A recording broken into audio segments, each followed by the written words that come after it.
Hi, my name's Grant Batty and today I'm at Carbis Bay in Cornwall and I've been cooking up some pizzas in the Ooni Karu 12. Quite often when I make pizza, I'll end up with some spare pizza dough. So I want to show you some uses that I do when I've got some leftover dough. First up, bread and butter finished with some Cornish sea salt, and then next up, my epic cheesy garlic bread. To start, we're going to take some leftover dough, place it on a floured work surface and slice it in half. Push downwards on the dough, stretching it out to form 2 small rolls. Slide them into your oven and cook for approximately 3 minutes at 350 degrees C or 660 Fahrenheit, making sure to turn halfway through to ensure an even bake. The result, 2 incredibly freshly baked rolls, which can be used for sandwiches or stored in the freezer, a great way to avoid wasted dough. But I can't wait for that. Slice them in half and cover with lashings of butter.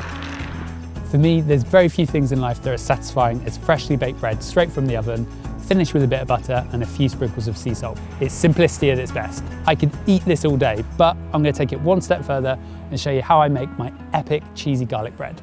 This garlic butter is super simple to make. Finely mince some garlic and add to your butter along with some grated parmesan and mix well. Take a freshly baked roll and cover with a generous helping of garlic butter. Next up, the cheese. I use a mix of grated mozzarella and cheddar. Bake in the oven for 2 minutes until the cheese is fully melted and it's bubbling. Remove from the oven, top with sliced basil and enjoy. I mean, look at this. It's got tons of cheese, loads of garlic butter, and it's all been made from leftover pizza dough.